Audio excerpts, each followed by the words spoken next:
Hey there, it's Blair here at Time Trades, and this is your tutorial on TT Harmonics. This is a new script that displays harmonic ratios and then extrapolates those ratios into larger ranges. I'm going to show a couple of examples of how to use this script, as well as point you to some websites where you can learn more about where this came from, because I think some of the research behind this is pretty interesting. Okay, so we're looking at Bitcoin daily here, and we're going to use this for the first example.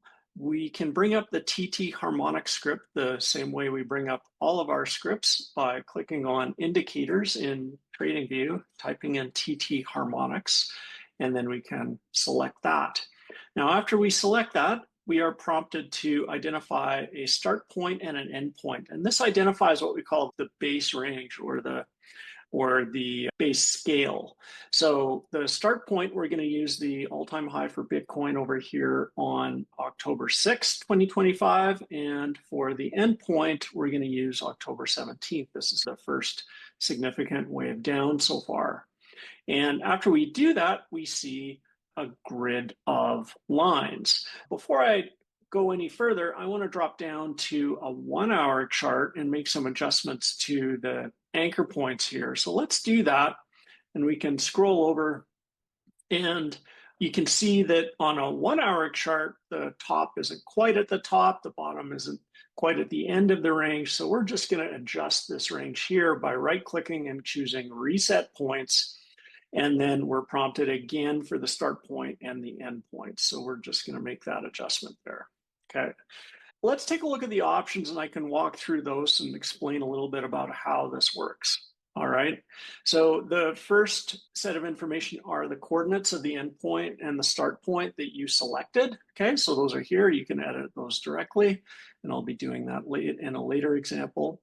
Under options here, we've got a scale indicator. We can choose alternate between a 12-note scale and a 24-note scale. And I'm using a lot of music terminology here because that's what the source material talks about. This is really based on a lot of music theory, okay?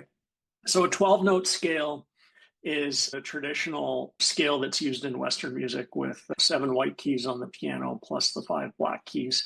24-note scale is a little bit more theoretical, and I'll point you to some information that explains that in a little bit more detail. Okay, basically when we alternate between 12 and 24, we get either 12 subdivisions or we get 24 subdivisions, okay? We can also turn on labels. So when we do that, we can see exactly what the price is, what the ratio is along the side. So that can be helpful as well. So let's go down to a 12-note scale, reduce the number of lines a little bit, leave the ratios on there. And now what we're doing at this step is we're just visually confirming that these ratios are effective, right? Because depending on the start time and the end time that you choose, there may not be a harmonic vibration within there. But we can see from this that the harmonic ratios are actually quite effective in terms of identifying turning points in price. And on the levels, we can see that the price levels are actually very effective in identifying support and resistance levels within this range, okay? So that's all good. This gives us confidence to continue working with this as the base range, okay? So this is the base range, or I'll also call it the base scale. Endpoint ratio I'll get to in a second. Now, we've got a number of other options here to expand this, because this really isn't telling us anything about the future. This is really just describing the past and confirming that there's some clean harmonic vibrations during this date range. But what we want for our purposes is we want to see this grid extrapolated into the future. So we're going to use the principle of fractal harmonic vibrations here to extrapolate this into the future. And that basically says that this range here is a smaller fractal of a larger vibration, okay?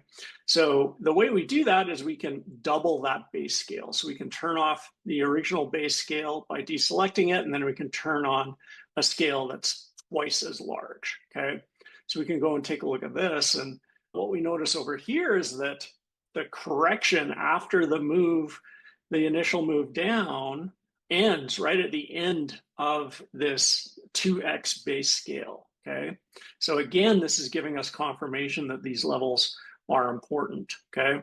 But we're still not projecting this into the future. So let's zoom up to maybe a daily chart so we can get some more, basically a bigger view, because we're going to be expanding this by up to 16 times here. Let's add the 4x base scale and turn off the 2x base scale.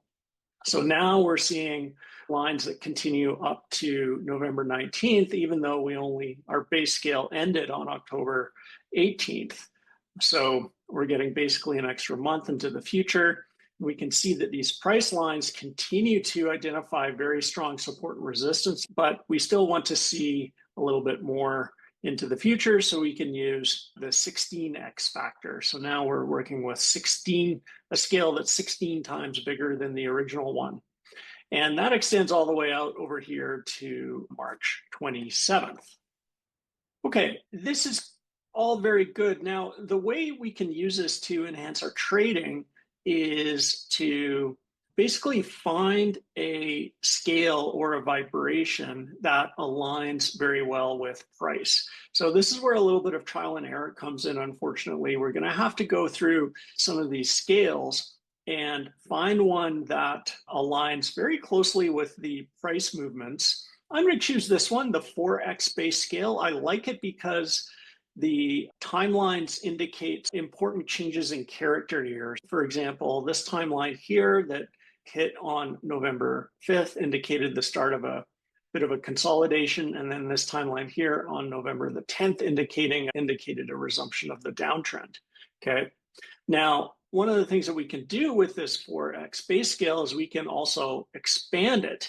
And there's different expansion factors here, and these are available on all of the scales. If we want to expand this into the future, we can try out different expansion factors and see how these fit with respect to price. I really like how this 1.5 expansion factor identifies the low over here on November 21st. So let's keep going and see if we can see some other good hits on expansion factors. A couple of the expansion factors that I like that tend to work pretty well is the 2.718. And if you need a refresher on what that is, that's Euler's number. Just clicking on the tooltip over here will give you a little explainer on what these numbers are, what they mean. And you can see here how this timeline actually tagged this reversal over here on January 6th quite cleanly. Okay, so 2.718 is a good expansion factor. Another one that I've personally had success with is 3.162. This is the square root of 10. And I like how this one is identifying this pivot over here on November 11th, this pivot here, December 2nd, this acceleration downward over here, December 14th, and it looks like it's getting this move down over here today on January 7th. Okay, so 3.162 is a good one to consider. And finally, I also like 4.669. And again, these are personal preferences. This expansion factor is the Feigenbaum constant. And it doesn't seem to be working super great on this one. I think the Euler number and square root of 10, I think, are working best. So I'm going to use the square root of 10 here for my purposes. And what this is doing is it's identifying some very strong pivot dates and also price levels, okay? So right now we're working with a 12-note scale. If we want to get some more lines, let's say we were going to drop down to an hourly chart, then we can swap into a 24-note scale, and then we can go into an hourly chart and see how this is performing. And you can see on an hourly chart, it's actually performing really well. And remember, these price levels and time levels are derived completely from the range that goes from October 6th to October 17th, even though we are currently in early January. So you can see how that initial vibration is identifying some of the subsequent vibrations and pivot points really well. For example, over here, This vibration started a few hours early. This vibration caught the top. This vibration caught a little bit of a pause in the decline. This vibration over here really initiated the decline. So these vibrations are very strong. And I like the way it's fitting price right now, so we can use that going forward. So that's basically the process that we use. It does require a little bit of trial and error to find the right vibration, but as you can see, it's quite fast and the results are worth it because we've got a very strong correlation between this harmonic grid on our screen and price behavior. And that's exactly what we're after. And this is using a 4x, 4 times the base scale with a 3.162 expansion factor, and 3.162 is the square root of 10. All right, and this grid extends out to, it looks like well into February. I can't see the date here of where this ends. All right, so that's the first example, okay? Now, the second example that I want to share is a little bit of a longer term example, okay?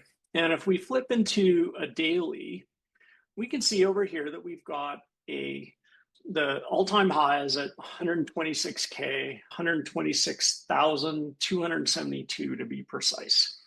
And what's interesting about that is one of the ratios, you can see over here in our list of ratios, 1.26 is one of the harmonic ratios, okay? And that opens up an interesting line of analysis here, because what we can do is we can say, okay, what if the ratio is the price? So let's draw another harmonic on our chart here, and we can set that all-time high to be at the 1.26 ratio in the harmonic grid. So for this one, our start point is going to be at $0 underneath the lowest low in 2022, which I think is here. So we're going to use November 21st as the start point, and we're going to set the price to be $0 a little bit later. And we're going to set the end point to be 126, which is over here. All right, so that's the lowest low, that's the highest high. Now let's set the price, the starting price, to be 0, okay? And there's one other correction we need to make. First, I'm going to set the scale to 12 to reduce number of lines. But what we want to do is we want to set this endpoint up here to be equal to the 1.26 ratio. So if we turn on ratio labels, you see the 1.26 ratio in terms of price is down here. We want this 1.26 ratio in terms of price to be up here. So it's really going to expand this grid quite a bit. So we can do that by assigning the 1.26 to the endpoint ratio. So now instead of the endpoint ratio being 2.0, which is the default, the endpoint ratio is 1.26, and the grid expands significantly because now we're basically saying that from 2022 to 2025, that's about 26% in both price and time.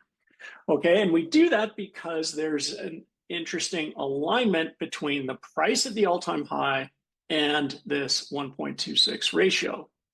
All right, so let's hide this, it's in the way. And so we see a very nice square out at this point, but that's to be expected because we selected it manually. Now, what we can see here is there's some very important markers in terms of price and time identified here: the 28,168 level, the 6708 level, this 92,761 level provided support over here. And then I think if we let's turn on 24 notes, we should get some extra lines in here for an extra level of support, and we see it there. When we have the 24 lines on, this is something that we can do comfortably now that we've created more space by using that endpoint ratio. So by greatly expanding the grid, we can activate the 24 notes, and we can see how Bitcoin right now is at a very significant price level. It's at this level over here that was support at in early 2025, late 2024. And it looks like it's turning into resistance now based on today's price action. We can see how these price levels provide important confirmation, and both confirmation levels, like getting above and staying above is important. Going below and holding below is important. And also, these are important levels in terms of support and resistance.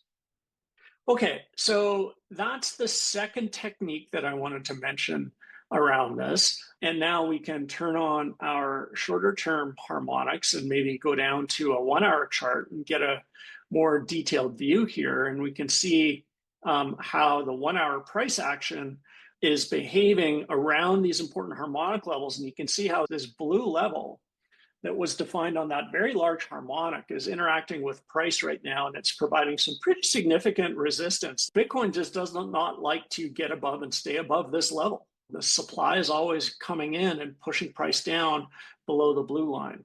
Okay, so that can inform our trading decisions going forward and help to locate stop losses and profit targets. The next blue line below is down here at 75K. Now, rejecting one blue line does not guarantee that it's going to go to the next. Who knows? Maybe it goes down to this level here at around 81.6, which we've already seen as a bit of a magnet over here in November.